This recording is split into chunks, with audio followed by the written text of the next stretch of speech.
Zdravím tě, má paní. Zdá se, že ses usmířila se sestrou. A nyní se vrať na své místo po mém boku. Nikdy. Přišli jsme tě zničit. To už jste tolikrát zkoušeli a nikdy jste neuspěli. Ano, ale teď máme tohle. Ticho! To je osudový meč zkázy. Kde jsi k němu přišla?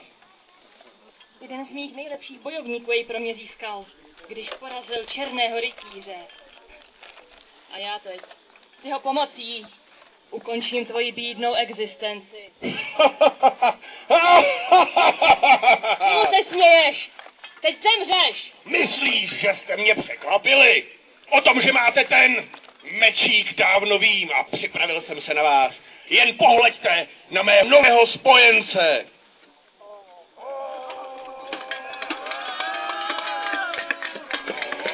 Nečekali jste, že mě ještě uvidíte, ale já nezapomněl na vaši zradu a to, jak jste mě připravili o osudový meč zkázy. A tak jsem se přidal k Argasovi. Děláš chybu, rytíři. Argas je proradný a jenom tě využije ke svým plánům. To už bylo řečí. Připravte se k boji.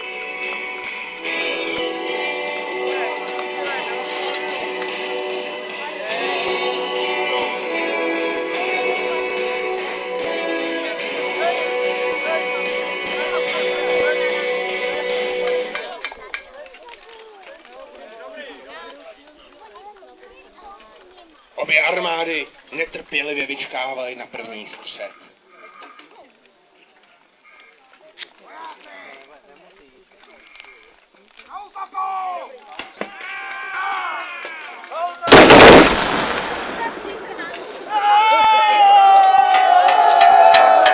Argas získal silného spojence a porazit jej bude ještě těžší. Černý rytíř, pokořený hanbou a zaslepený touhou po pomstě, neví, jak podlý je Argas, jakou past na něj uchystal. Živí, totiž v jeho armádě nemají místo. Proč? Proč jsi mě zradil? Ale já tě nezradil. Slíbil jsem ti místo v mém vojsku. Ale jak už jsem říkal, pro živé v mé armádě není místo!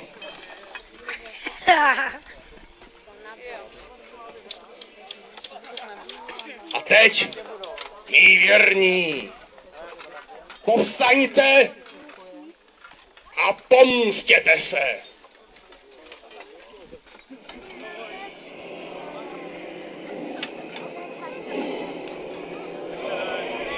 Argas oživil černého rytíře a jeho vojáky. A ti se teď dělostřelců královny Jitky bát už opravdu nemusí. To za chvíli bude rána. Stateční dělostřelci čelí samotní náporu hordy nemrtvých. Au.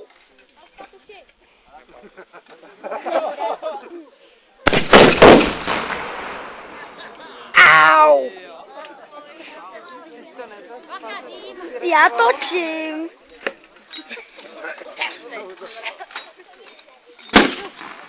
Au. Stateční dělostřelci jsou v oslabení a snadno podléhají. Vojáci jsou zdecimováni. Obě princezny vidí, že dostat se k Argasovi přes jeho armádu nemrtvých otroků je opravdu velmi těžké. Vymyslí tedy plán. Ví, že Argas nenávidí krále Michala, jediného válečníka, který ho dokázal alespoň nakrátko porazit a neodolá příležitosti se mu pomstí. Tak sformují útok vedený samotným králem Michalem, doufají, že Argas neodolá a pokusí se jej zničit celým svým vojskem.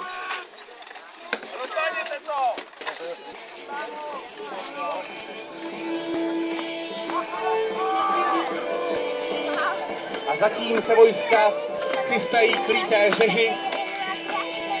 Družina dobrovolníků, chránících princeznu Marcelu, obejde bojiště a pokusí se napadnout samotného Argase.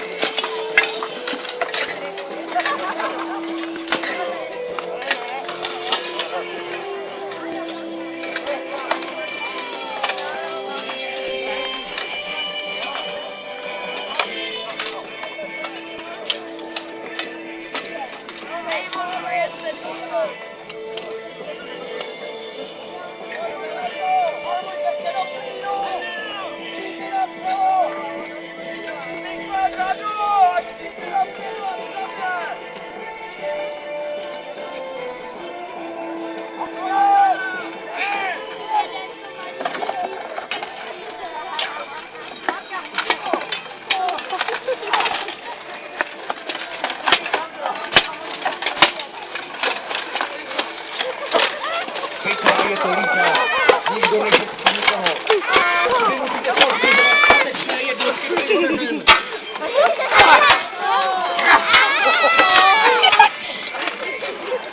Nepodlehli žádelským horám Argasovým.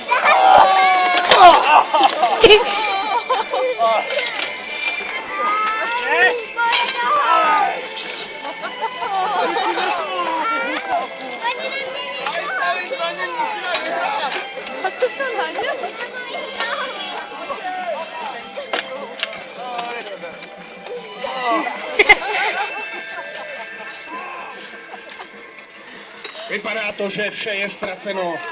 Argas znova a znova žene své nemrtvé vojáky do lítré bitvy.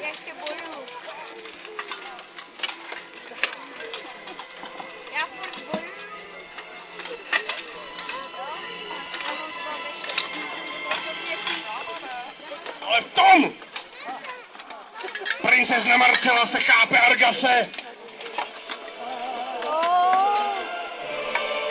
Jedním zkušeným tahem ukončuje nadvládu ďábelského černokněžníka. Je po všem. Mrtvoly padají jako hrušky.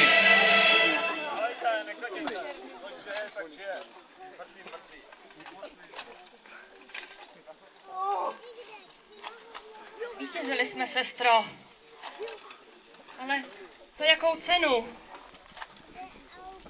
Ale takhle to přece skončit nemusí. Jsi strážkyní pramene. Ten. Teď, když je Argas mrtvý, můžeš jeho kouzla zvrátit právě mocí pramene. Máš pravdu, sestro. Využijeme léčivé síly Sudijovského pramene. Hej, tamhle meč. Pustí. Meč. Jo, ten je tamhle. Princezna Jitka neváhala a skrápěla životodárnými kapkami těla padlých vojáků, mrtvých i nemrtvých.